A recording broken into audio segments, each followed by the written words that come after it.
한지 알아보겠습니다.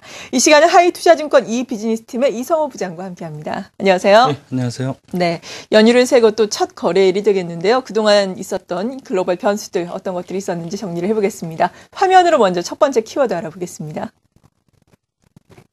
글로벌 증시라고 준비를 해주셨습니다. 우리 증시는 하루 쉬었는데 앞서서 말씀드린 것처럼 미국 증시에서는 약간 호재성 소식들이 좀 있었습니다. 지표들이 좀 괜찮게 나왔다고요?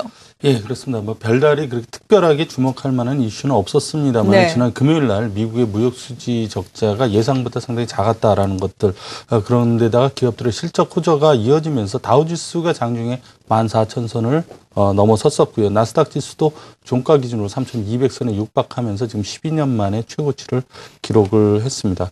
뭐 여기에는 지난 그 금요일 날 발표가 됐던 중국의 12월 무역 수출, 중국의 1월 수출 증가율이 25%로 나오면서 예상보다 상당히 좋았다라는 것들, 이런 것들이 이제 글로벌 경제가 호전되고 있다라는 그런 쪽으로 해석이 되면서 호재로 작용을 했고요. 중국 같은 경우에는 또 어저께 그 1월 통화지표를 발표를 했습니다. 1월 신규 대출이 1조 700억 위안 집계가 됐습니다. 전년 동기 대비 3,340억 위안이 늘어났고요. 이게 2010년 1월 이후 36개월 만에 월간 최고치를 기록을 했습니다. 그래서 인민은행이 계속 공언을 했던 안정적인 통화 정책을 계속하고 있다는 게 입증이 되는 그런 거고요. 또 1월 말 M2, 즉 광의 통화 잔액이 99조 2,100억 위안으로 전년 동기 대비 15.9%가 증가를 했습니다. 지난달, 그러니까 12월 달에 M2 잔액이 97조 4,200억이었는데 거기에 비해서 1조 7,900억 위안이 늘어났고요. 2월 중에 100조 위안이 돌파될 것이다라는 그런 전망이 나오고 있습니다. 또 한 축이죠. 유로존에서는 뭐 지난 금요일 날 EU 정상회의 때 2013년에서 2020년까지의 그 예산을 한 3% 줄인 감축하는 데 대한 합의가 이루어지는 게 호재로 작용하면서 지난 금요일 날은 올랐고요. 반면에 월요일 날에는 별다른 이슈가 없는 가운데 11일 오늘하고 내일 열리는 유로존 재무장관 회의의 결과에 주목을 하면서 약간 좀 조정을 받았습니다. 네, 이 유로존 재무장관 회의에서는 어떤 이야기들이 많이 나올지 또 알아보겠습니다. 두 번째 키워드 화면으로 만나봅니다.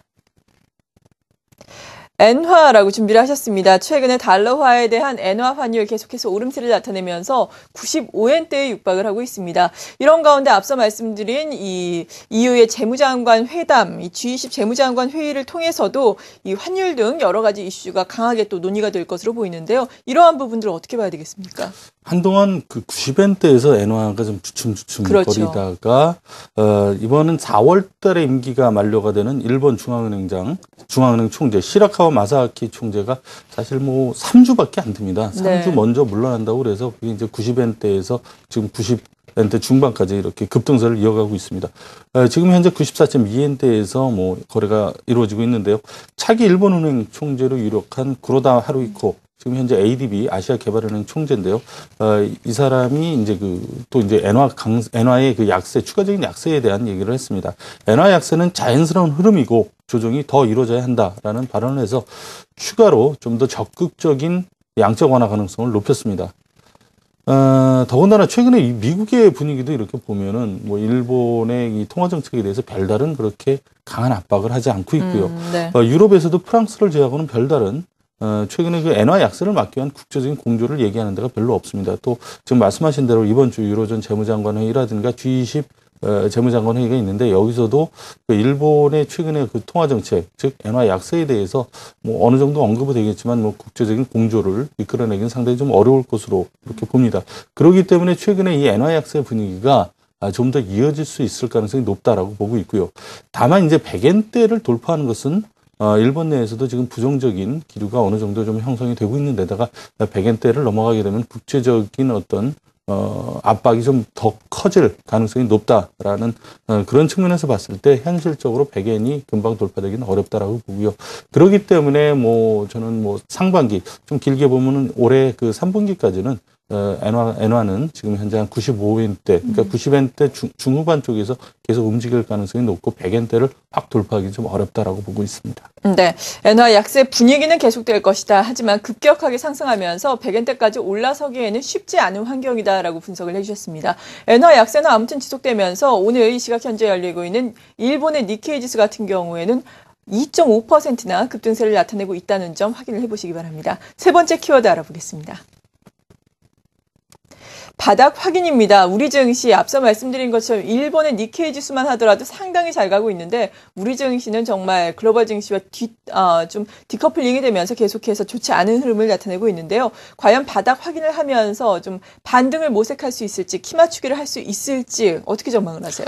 자, 일단 뭐 글로벌 증시에 자금이 계속 들어오고 있죠. 네. 그래서 별다른 악재도 없습니다. 또 글로벌 증시는 계속해서 고점을 돌파하고 있는데 유독 우리나라 증시만 외국인들이 계속 팔고요. 또 프로그램 매도가 계속 나오면서 약한 모습을 보여왔습니다. 그렇지만은 이제는 이런 디커플링에서 좀 벗어날 때가 됐다라고 생각을 합니다. 그 원인을 보면은 이제 이렇게 투자 심리가 약화되는 원인이 가장 큰 게 이제 기업의 이익, 4분기 이익하고 환율 부분인데 4분기 이익을 보면은 이제 뭐 주요 기업들의 이익은 어느 정도 발표가 다 끝난 그런 상태로 볼 수가 있고요.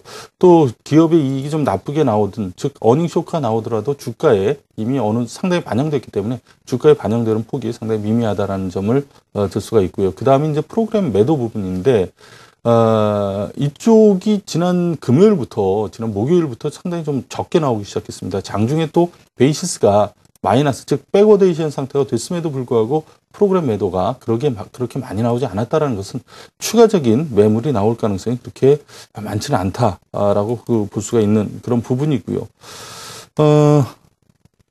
그 환율 같은 경우에도 지금 그 원화가 환율 같은 경우에 1,090원대까지 이렇게 올라오면서 좀 환율 때문에 또 많이 빠진 측면이 약간 좀 희석이 되면서 추가적인 악재로 작용하기는 좀 어렵다라고 그렇게 보고 있고요. 수급 측면에서도 이제 외국인들 매도가 이제 줄어드는 거 확실히 볼 수가 있습니다. 오늘도 지금 외국인들이 한 200억대 매수를 보이면서 지금 사흘 연속 매수하는 그런 분위기를 좀 보이고 있고, 좀 아까 말씀드린 대로 외국인들의 프로그램 매도도 줄어들고 있을 뿐만 아니라 전체적인 프로그램 매도 자체가 줄고 있기 때문에 그렇게 크게 그 수급 측면에서 악재는 없다라고 보고 있습니다. 지금 뭐 오늘은 이제 보합세에서 왔다 갔다 하고 있지만은 1930선이면은 이제 바닥을 형성했다라고 그렇게 보고요. 다만 1차 지지선으로 우리가 생각했던 게 이제 1970대 아니겠습니까? 그렇죠. 거기까지는 일단 반등할 가능성이 상당히 높다라고 그렇게 보고 있습니다. 다만 1970을 돌파를 하기 위해서는 뭐 좀 더 다른 모멘텀, 즉 외국인들의 매수가 지금처럼 몇백억대가 아니라 뭐 한 2천억대 이렇게 매일 유입이 된다든가 또는 다우지수가 14,000 위를 강하게 돌파를 하고 안착하는 그런 모습을 보여준다든가 그런 어떤 새로운 모멘텀이 있어야 우리도 1970을 강하게 돌파를 할 수 있을 것이고 당분간 1930에서 70 사이에서 좀 횡보하는 그런 모습을 보일 가능성이 높다라고 생각합니다. 네, 아직까지 뚜렷한 상승 동력은 없는 상태지만 그래도 지수가 바닥을 확인을 하고 있다라고 말씀해 주셨습니다. 또 거래대금이 거래소 시장 지난주에 내내 또 4조 원을 하회를 했는데요. 3조 원대의 거래대금 대부분 바닥권에서 나온다는 점도 참고를 해주시면서 지수 전망을 하시면 좋지 않을까 싶습니다. 오늘 이 시간 하이투자증권 이비즈니스팀의 이성호 부장과 함께했습니다. 고맙습니다.